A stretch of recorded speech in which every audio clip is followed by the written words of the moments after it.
agenda kami. Hari ini kami agenda ke Desa Sukaperna dalam rangka silaturahmi.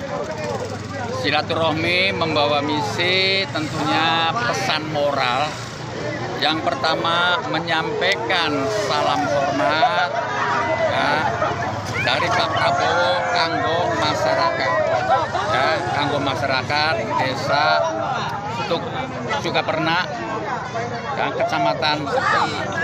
Yang kedua tentunya minta doa restu untuk Pak Prabowo agar Pak Prabowo diberikan kekuatan, kesehatan, keselamatan, dan kesabaran ya, supaya Pak Prabowo tetap istiqomah dalam melihat dan mendengar dinamika politik yang sekarang mungkin sering ada fitnahan, ejekan, dan cacian.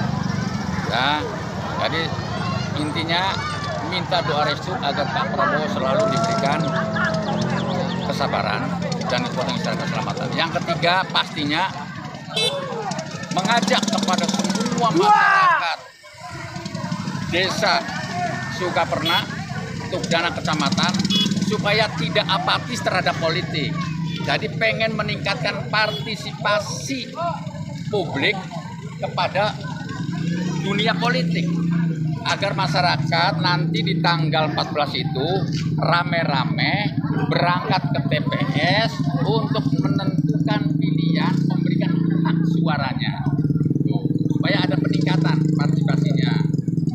Tentunya partisipasi itu kita juga pasti mengajak karena kami sebagai ketua partai, Pak Prabowo adalah produk politik yang dihasilkan oleh Partai Gerindra dan partai-partai koalisi tentunya diberikan atau ditawarkan kepada masyarakat agar masyarakat tahu, oh ini loh sosok calon presiden yang dilahirkan oleh Partai Gerindra dan koalisi, teman-teman koalisi.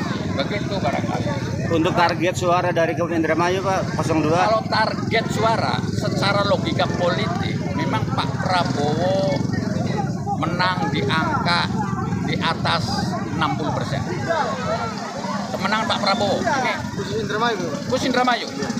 Karena ada sebuah pembeda antara capres nomor 1, capres nomor 2 maupun capres nomor 3.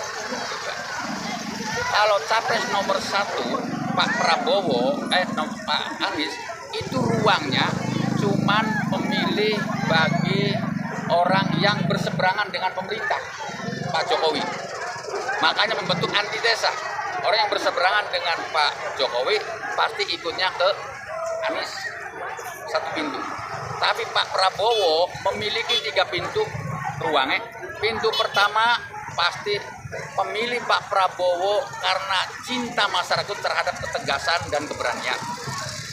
Yang kedua, pintu kedua, masyarakat memilih Pak Prabowo karena masyarakat merasa empati, merasa melas ning Pak Prabowo wis pernah mengalami maju menemui kegagalan 2 kali.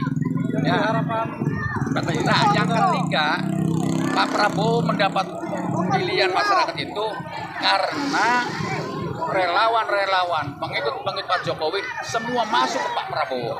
Ini yang menjadikan Pak Prabowo kenapa menang satu putaran yakin dan menang di Indramayu di atas 60%. Yang jadi putaran apa ya? Satu putaran, karena logika politiknya juga ketemu. Beda dengan yang lain. Maka yang lain ketika menang ya bisa dibuktikan dengan logika saja.